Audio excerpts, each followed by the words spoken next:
செந்தில் செல்வரையும் ராஜேந்திரனையும் கூப்பிட்டு 2 பேரும் ராஜினாமா பண்ணா ஜெயிக்க வைக்கிறேன்னு சிஎம் சொல்றார். ஜெயிக்க வைக்கிறேன்னு சிஎம் சொல்றார்.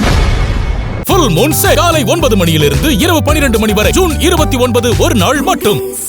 திமுக கூட்டணியில் திமுக சின்னத்தில் நின்று வெற்றி பெற்று எம்எல்ஏ ஆனவர்கள் ராஜினாமா செய்துவிட்டு தாவேக கூட்டணிக்கு வந்தால் வெற்றி பெற வைத்து காட்டுகிறேன் என்று முதல்வர் விஜய் கூறியதாக மதிமுக தலைவர் வைகோ கூறியுள்ளது அதிர்ச்சியை ஏற்படுத்தியுள்ளது.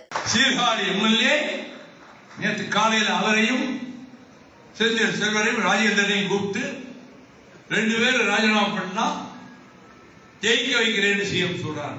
ஜெயிக்க வைக்கிறேன்னு சிஎம் சொல்றார். ராஜினாமா செய்றீங்களா? பதிலே சொல்லல. திமுக கூட்டணியில நீடிக்கணுமா வேண்டாமா? பதில் சொல்லுங்க. நான் உங்களை கேட்கல, செந்தில் செல்வனை கேட்டேன். 4 முறை கேட்டேன், 4 முறை பதில் சொல்லவில்லை. பதிலே சொல்லல. சரி, உங்களுக்கு இந்த பதவியில நீடிக்கிற விருப்பத்தில் இருக்கீங்க. எனக்கு வேலை அதிகமா இருக்கு, உயர்நிலை குழு டைம் ஆயிடுச்சு, நல்லபடியா போயிட்டு வாங்க, நல்லா இருக்கேன் சொல்லிட்டு நான் உயர்நிலை குழுக்கு போயிட்டேன். செந்தில் செல்வம் முதல்ல. ராஜேந்திர கதை என்னாச்சு?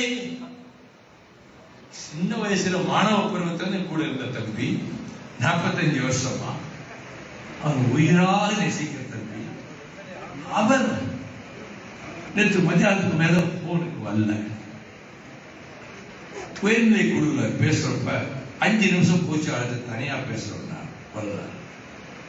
ஜெயிக்க முடியாதுன்னு அப்படின்னா, அப்படி ஜெயிக்க முடியாத என்ன? அண்ணா தோக்கலையா? காமராஜர் தோக்கலையா? அடியேனே தோக்கலையா? ஜெயிக்க முடியாத என்ன? இதை விட உயர்ந்த இடத்திலே உங்களை நான் பார்க்கிறேன்.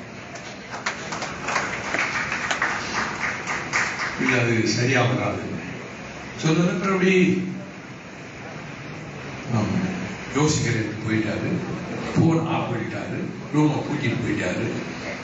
அவரு பக்கத்து பையன்கள் எல்லாம் பார்க்க சொன்னேன்.